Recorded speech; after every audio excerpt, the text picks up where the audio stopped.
Hello, welcome back. In this section we're going to be talking about cyber threat actors.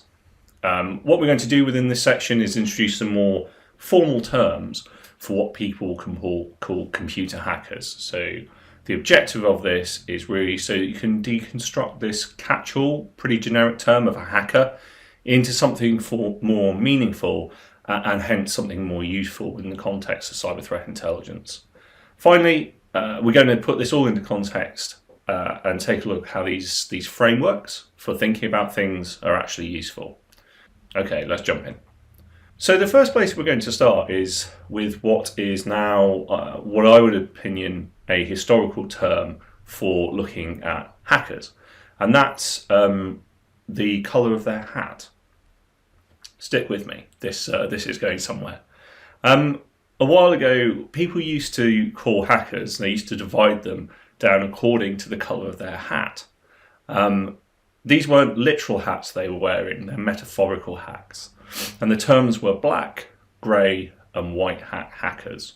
So here we go, I'm representing these individuals here. And the point to start off with is the word hacker is not necessarily a negative term in of itself.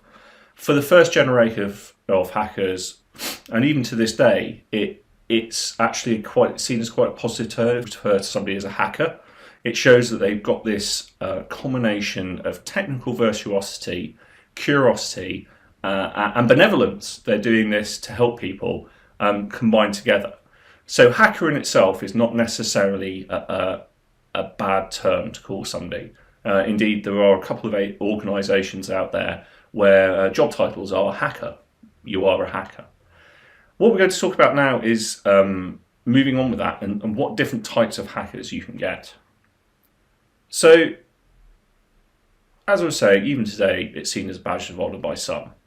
Hat colour was really the first way to differentiate between the motivation and intent of different types of hackers. So we had black hat hackers, and these guys conducted hacking activity with malicious intent and without the consent of the people that they were hacking against.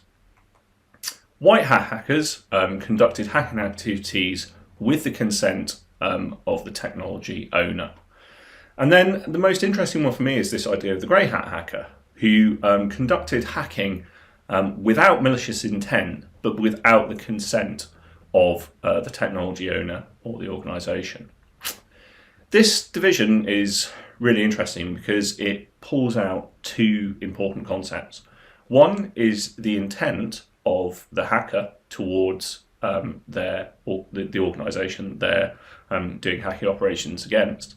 And secondly is the idea of consent on the part of the organisation being hacked into. And the big part is, and the importance of that consent, is if you're doing it without consent, they're a victim. If you are doing it with their consent, i.e. they've asked you to do it, they're your client. So these are important terms, and we spoke about this sort of previously, and this idea of a hacker using cyberspace to do some kind of effect onto a victim. Playing this out a little bit more, there's this concept of consent or lack thereof. The reason why I talk about this and why I think this is quite important is I've noticed a number of ransomware gangs lately trying to appear as if they're grey hat hackers.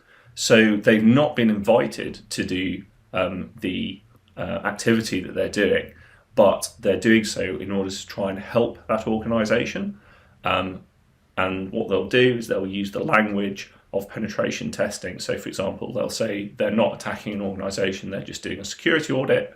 They're pointing out vulnerabilities, and they should receive a reward for their efforts. In fact, they're criminals just extorting people, but it's an interesting point. So what we're going to do is look at some more modern terms for this concept of the black hat hacker.